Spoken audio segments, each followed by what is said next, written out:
Cornelius Smith, both already been indicted on the murder. Fox 13's Jeremy Pierre joining us outside of 201 Poplar, where they were expected to face a judge today. I believe facing those theft charges again surrounding the death of young Dolph, understanding that both men, hopefully we learn who is representing them.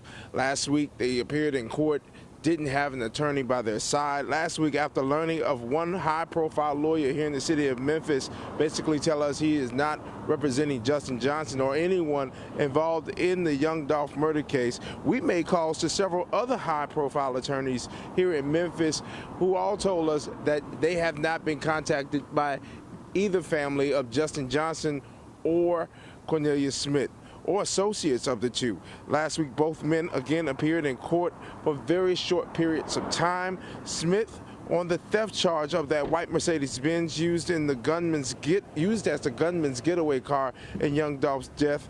Those charges eventually went to criminal court and became part of the young Dolph murder indictment, which a grand jury already indicted, from what I'm told, Cornelius Smith on. Now, of course, we're going to continue to stay on top of this story all throughout the day here on Fox 13 News, so stay with us. Reporting here at 201, Jeremy Pierre, Fox 13 News. There is a third man charged in the young Dolph murder case. You see him right here, Shondell Barnett, charged with accessory after the fact. U.S. Marshals say Barnett helped Justin Johnson while he was on the run. The two men were arrested last week together in Terre Haute, Indiana. At last check, Barnett was. Make sure you subscribe and turn on that bell to stay notified. Share to keep your people aware. Listen, I don't think Cornbread is snitching. Just because he got a lawyer, and JJ didn't, that don't necessarily mean that at all. If y'all look at it, because some of y'all saying, why don't he go to court with the same lawyer and all that and everything like that? Nah, why would you? Y'all remember the case with Ahmaud Arbery? The McMichaels and Roddy, they didn't have the same lawyer. The McMichaels had one lawyer, and Roddy had his own lawyer. So remember that part. I don't know how to explain it better than y'all. It could be, all these conspiracies, it was a hit, and them niggas got paid. So $50,000 to $500,000, which somebody tried to point out to me earlier. I give you credit, I guess. Who's putting it out there that was a hit for $500K and everything like that. So the question then becomes, y'all realize that lawyer said they've been talking for weeks? That's crazy. So what that means is he been gathering evidence to see what's going to happen. And that other lawyer that JJ got, bro, when I dropped this video, y'all already liked the Art Horn video, right? Because I'm going to tell y'all something right now.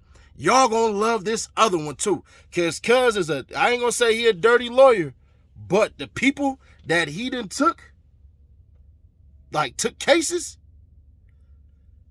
this right up his alley. I ain't gonna hold you. This right up Cuz alley. So make sure you got that bell on and make sure you subscribe, because it's gonna get very interesting. I'll probably do a live tomorrow before the Super Bowl. You know what I'm saying? I'll probably do that. I don't think I'm gonna do a live tonight, but if I do, you'll know. Just keep that bell on. And check it out. There's a couple of reasons why I think they just headed to cop out. Like, it's just cop out, please. One of the things is Shondell's charges is not going to stick. From what it looks like. They just throwing stuff at the wall.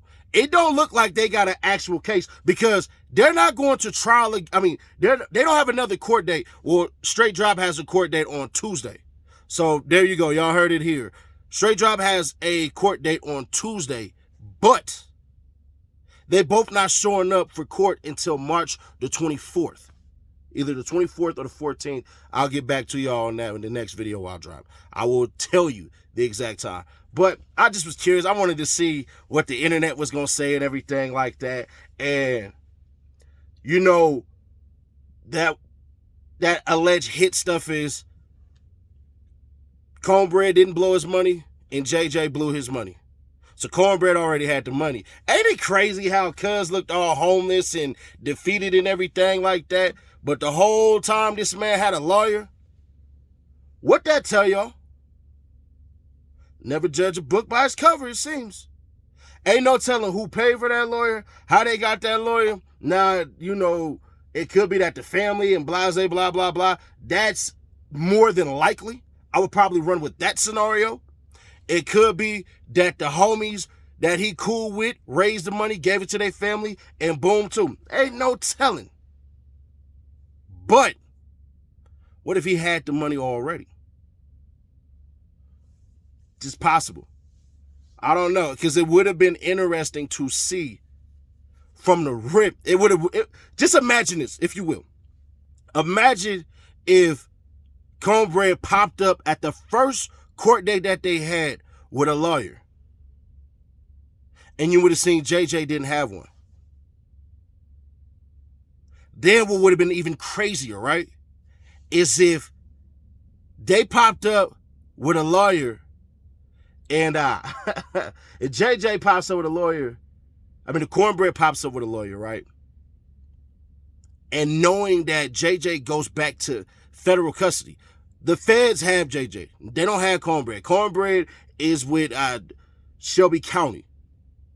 So that right there is enough to make them up to throw somebody else up under the bus. It's all curious. I'm starting to believe they're not cooperating at all. So all those snitching allegations and everything like that, the more and more I think about it, it don't seem like it. Plus that lawyer that JJ got, he's not a bad lawyer as far as doing his job. But that lawyer is the plead out lawyer. And I'm going to tell y'all exactly the reason why in this video that I drop later on. So definitely make sure you subscribe, stay notified, and share to keep your people aware. I'll get into it with y'all later. Sounds good? Cool. It's your favorite local, especially after I spoke. Support the real again. Get rid of the fake, the F you to the industry. How do you fight back? It's simple. All you got to do is just press subscribe, then join the movement over there on Instagram at CEDDYNASH, one word. That's where you and I can stay in contact. Plus, I'm going to personally follow you back, like your pictures, and all that. To the crew, that's the truth. With the visionaries.